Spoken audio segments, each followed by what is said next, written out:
Hi guys, welcome to Bhroman Braapsody. This is where we review cars and motorcycles. I'm the host for your cars and the Meanie does the motorcycles. If you're new to Bhroman, give us a like and a subscribe. And in today's episode of Bhroman Braapsody, we have the car from one of our producers.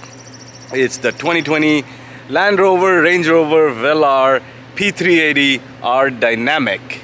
In today's episode, we're going to talk about the car, see some of its cool features. I'll take it out on the road, share my thoughts with you guys, talk about the cost of ownership, and assign it a Bromance score. So don't go anywhere. It's me, it's your boy Bro, and I am your Broman.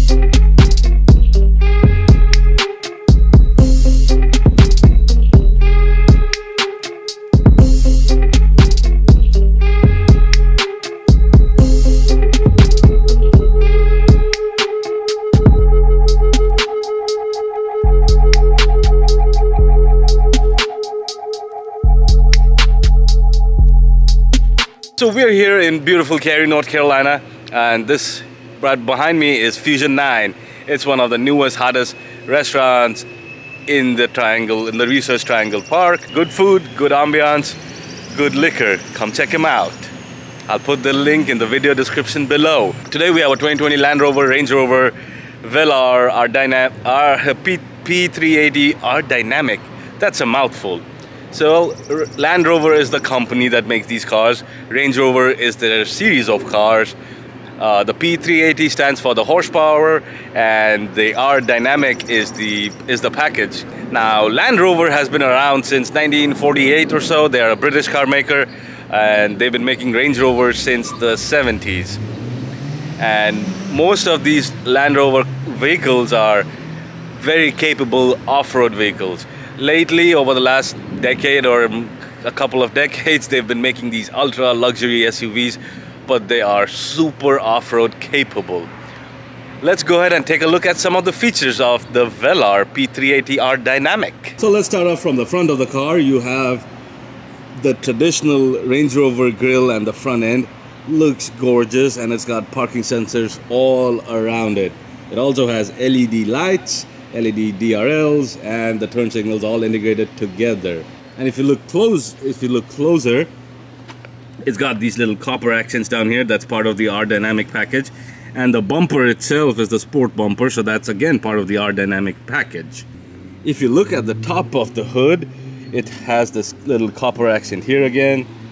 It says it's a Range Rover. Look at the car from the side. It still has that traditional Range Rover look to it. It looks very sleek. It's a big car, weighs about 4,600 pounds, but it gives it a very sleek sort of look. For the wheels, it has this beautiful 20-inch wheel. This looks like a powder coat finish to it. Looks really beautiful. Now, on the side, it has that R Dynamic logo there, so just in case you didn't know if this had the package, it's the R Dynamic. And check this out. So for your door handles, when the car is unlocked, the door handles come out. If you lock it, it goes right in. And the mirrors fold. Now this is the key for the Velar, which has Range Rover here, and then you have buttons for your lock, unlock. These are your puddle lights and the trunk release and your alarm button. Now when you hit unlock, the mirrors fold out and the door handles come out too. The view from the rear isn't bad at all. It has those flared haunches on the sides, LED tail lights, turn signals, reverse lights, all of that integrated together. It says it's a Velar and the P380. That's cool. And at the bottom you have the dual exhausts. And I noticed a cool thing about this Velar. So this comes with a rear spoiler. Pretty cool. You see it in a lot of these luxury SUVs. The rear wiper is actually hidden under there. So it hides right there. So you don't see it unless you're using it. You're not gonna see it. That's a nice way of hiding the wiper underneath the spoiler. Cool, right? And the spoiler also has the brake lights. Now you can open the trunk by double tapping the trunk release button here on your key fob. So let's do that. And boom, it opens right up. This has a pretty big, deep, spacious trunk here. You have hooks for your stuff that you want to tie down if you wanted to. You have these hooks on both sides, and on the right side you also get a 12-volt power outlet, a cigarette lighter style power outlet. It also has speakers in the back. Then moving further down along, it's got LED lights for your cargo space or trunk lighting, and you have this beautiful rubber floor mat with the Range Rover logo. Now if you lift up the mat, you see that it's got a nice leather handle here. Pull that up and that's your spare tire. And the second row seats fold down as well, so you could get additional storage space or cargo space. Now look at this car, it's so nice, clean and shiny, and looks fresh and clean. Special shout out to our friend Bryan Egerton at Immaculate Automobile Detail. Alright, so let's start off from the rear seats. Material on top, you have this nice contrast between the black, the brushed aluminum, and the nice leather down here. This is the lever to open the door. That's the button for your windows. And the speakers are all covered in this beautiful brushed aluminum cover, and that just makes this door look so nice and so beautiful. So these have power reclining rear seats. To do that, just press this button here and the seats come forward. Or if you don't want them, you want them back, you want them to be reclined, just keep pressing and they'll go down. They go down a lot. Now as for the second row seats, legroom, I have my seat at my normal driving position. I'll have maybe an inch of legroom here. I'm about 5'10". As for my headroom, I have lots of headroom. And check these seats out. These are like these have a nice cut to them. They're nice and comfortable seats with this contrast stitching here. Looks beautiful. I don't know about you guys, but this looks really beautiful to me. The middle seat here, you can fold it down into an armrest, and it has two cup holders here. As for the amenities, you have your air vents that you can adjust. You have your heated seats, heated seat control down here, and you have a bunch of USB outlets and a cigarette lighter style 12-volt power outlet. You have your oh shit handle, the coat hanger, and your map lights or your reading lights. And this also has a panoramic sunroof. Alright, now let's get into the front seats. The door has this beautiful contrast going on. You have your child lock buttons, your window controls, your mirror controls, and memory seats, as well as lock and unlock. And check this out, the door sill says it's an R dynamic. The seats have your seat controls, you can move them front or back or recline them however you want to. It has these beautiful seats with the contrast stitching. And check out this interior. Well, let's get in. The first thing you'd see is this beautiful interior with the contrast going on. It's got this nice piano black insert here. You have the soft touch. You have the soft touch here with this like little diamond shaped stitching. Looks beautiful. I don't know if you can see it on the camera, but this is gorgeous. You don't have a lot of buttons here. You have two screens. This one tilts up when you start the car, and then there's a bunch of controls down here. Very clean, very fresh, very modern. This is a nice big steering wheel. Nice soft touch, nice to the touch. A little aluminum insert here. Then you have your instrument cluster, all digital here. You have a speedometer on the left, tachometer on the right, and then this is your this is the view of your lanes and where the car is in the lane. You have your fuel gauge, miles, and this tells you how much gas you're using and things like that. Outside temperature, time, what gear you, and if it's in park. This is your tachometer with your engine temperature and what gear you're on. This car has paddle shifters. On the left you have your turn signals, headlight controls, and the high beams. And on the right side you have the wiper stalk. Now on top of the steering wheel you have these couple of these two sections. This one is for your menu, volume, skipping tracks. This is your favorite button, and you can customize this favorite button to whatever you want to. Phone call, voice recognition. When you press this favorite button, you can select what you want to, you can configure what you want it to do. Like if it's for a short press, you can select a function for the short press, and you can select a function for a long press. And then on your right hand side These are your cruise control buttons, and this has the adaptive cruise, so all of that. Now let me show you a cool little thing. So if you press the menu, you can select what goes on there.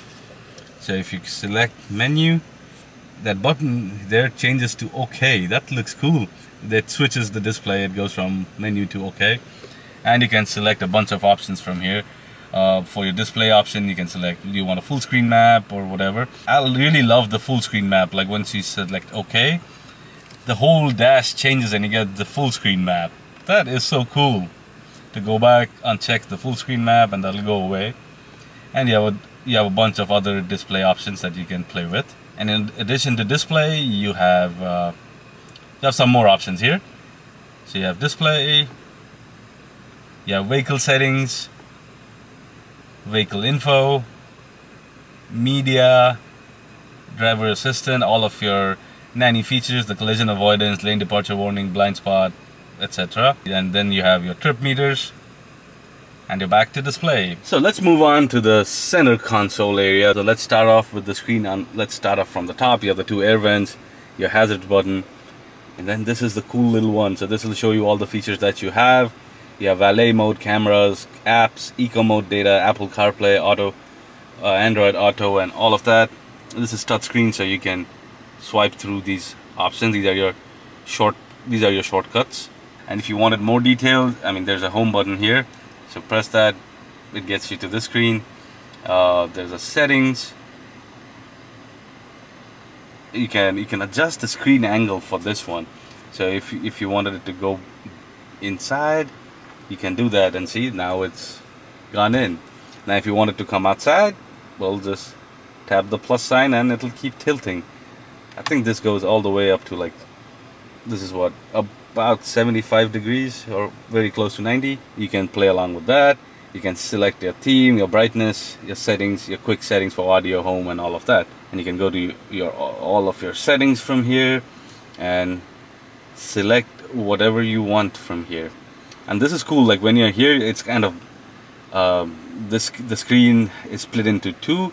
You can still check out your media or your phone and things like that while you're in the settings menu.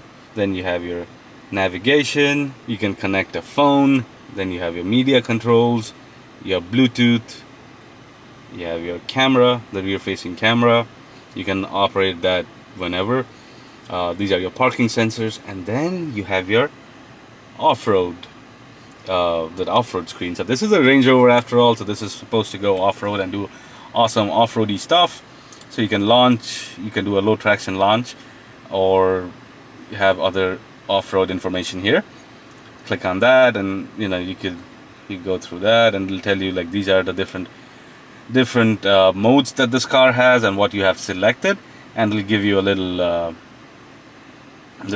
more information about that particular mode. You can also click that and you get the compass. You can get the angle that your car's at. Right now it's at a 3-degree incline, and you can lock your lock the differential if you're going off-road or whatever, lock or unlock it. Alright, so let's talk about the second screen here. The four main things here are climate, seats, vehicle, and settings. So when you're on the climate menu, you get this. You can select your climate controls, of course. If you push the knobs, those are for your seats. They're both heated and cooled seats. So if I push this knob here, it's cooled on this side, heated on the other. So I can select if I want it heated or cooled. I don't want heated.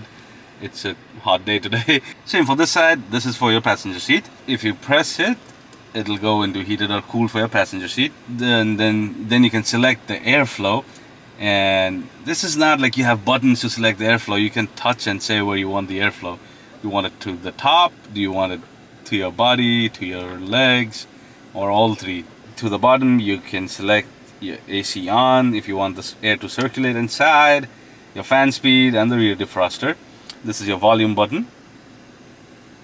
And then further down below, you have max AC, max defroster for the front and the back, traction control, and hill descent. Then if you go into seats, you can select heated or cooled seats, and you can select where you want the air to go.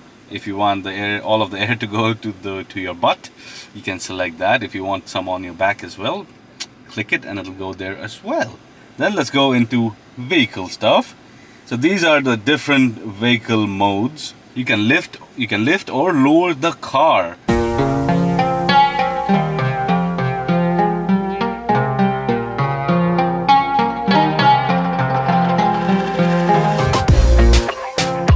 And then these are your different modes. You have dynamic mode. Then you have the eco mode. See, the background changes as well. Eco mode. This is your comfort program or the comfort mode. Then you have your grass, gravel, snow mode. Again, see the background changes, and when you select that, it asks you like, do you want to activate the low traction launch? You can say yes or no. I'm gonna go with no for now. Then you can go, this is the mud ruts program, and as you do that, the car kind of lifts itself up because it's assuming that you're gonna go through mud ruts, so it lifts itself up. And the last mode is the sand mode. When you're in that vehicle mode, selecting those different modes, is this button here. It changes from your temperature to the modes, and when you change this, you can actually go through you can cycle through these options. If you don't want to do the touchscreen thing, you can do that. The last section here is the settings, and you can configure your startup screen, what you want to see when you start it up, as well as you can configure the climate control, the airflow and things like that. You can select, right now it's at balance for comfort. You want powerful and fast or soft and quiet. Those are the three options you can select. I like that. That's pretty cool. Now moving further down below, you have a dial for your gear selector. You don't have the regular gear lever. This is something you see on Jaguars, and they're part of the same family, so that's there. You have one cup holder and a 12-volt power outlet, cigarette lighter style power outlet. Then you have the center console, and they're divided into two pieces. You can open one individually, and it's got a decent amount of storage space down here. You have USB outlets and another 12-volt cigarette lighter style power outlet. Let's get on the road. It's time for some throttle therapy, right? So this is the P380, which means it has 380 horsepower. It's powered by a 3-liter supercharged V6. So before we go there, I'd like to remind our viewers the best hand positions are 9 and 3. You have these little cutouts with the paddle shifters right behind there. So let's make sure we have it in dynamic mode. So vehicle, yep, it's in dynamic mode. Put it in sports mode, and we'll go. To do our first test is the pull test. So we'll see how good this thing can pull. It's a 4,600 pound behemoth, but it's putting out 380 horses. Well, let's go.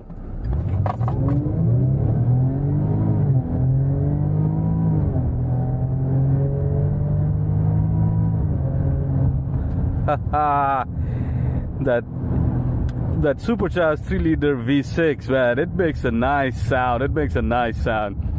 This car can do 0 to 60 in about 6 seconds, in the neighborhood of 6 seconds, which is not bad considering the weight and size of this car.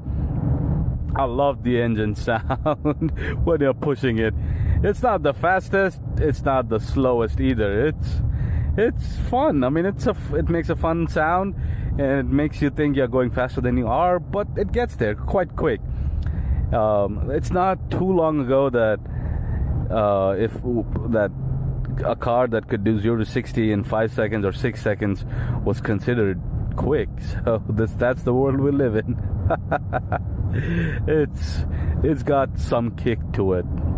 Now let me go ahead so I went ahead and put it in the normal driving mode. There's not much of a road noise, there's not much of wind noise, nothing. That's what luxury cars are meant to be, and that's what this car delivers.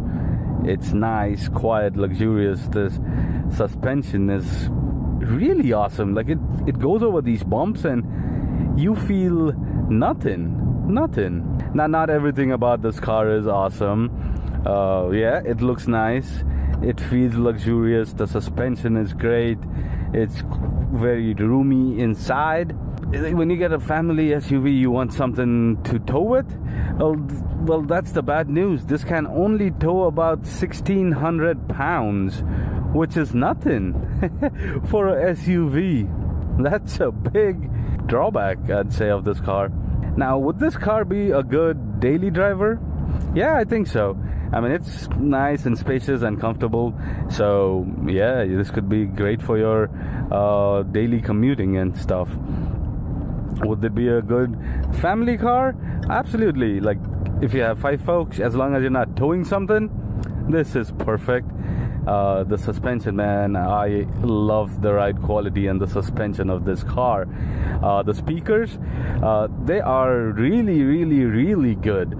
So I'm not gonna play any music right now because I don't want to get slapped by YouTube for copyright infringement issues. But yeah, take my word for it, the speakers are really good. So if you're not, and this has enough trunk space, or cargo space for your soccer practice runs, football practice runs, dance practice, liquor store, grocery, wherever you're going to get whatever you're getting. Yep, this has got enough space in it. Now, is this a good car for road trips? Yep, it's big and spacious and comfy and quiet. It's got a great music system. The speakers are awesome. It's got a lot of features. Heated seats, cooled seats, all of that, everything. And you can even take this car off-road. This is a Range Rover, and Range Rovers are meant to be taken to places where the paved path ends. They've been historically known for that, and that's what this car is capable of. Now, I am assuming that not many Range Rover owners actually take their cars off-road, and that's a shame, because these are some of the most capable off-roaders that you can get straight from the factory, straight as stock. What about the maintenance though, right? Well, this requires a service every 16,000 miles, and the tires can last you about 40 to 50,000 miles. So assuming you drive 15,000 miles a year over a 2-year period, you would need 2 services, and the services should cost you about $1,000 combined, and hopefully no new tires. Divided by the number of days, it's about $1.4 a day. What about the score, huh? So on the looks, it's a 9 out of 10. On the Braap, it's a 7.5 out of 10. On the maintenance, it's an 8 out of 10. And on the usability, it's a 7.5 out of 10. I docked half a point for it not being able to tow anything. But this car is big, luxurious, spacious, comfortable, and you can do a lot of things with it. It's off-road capable, and Range Rovers these days are more of a status symbol than anything else. If you want a car that's comfortable, spacious, luxurious, and a status symbol. So I'm gonna keep driving this car while I still have it. Thanks for watching. I'll see you next week. Bro out.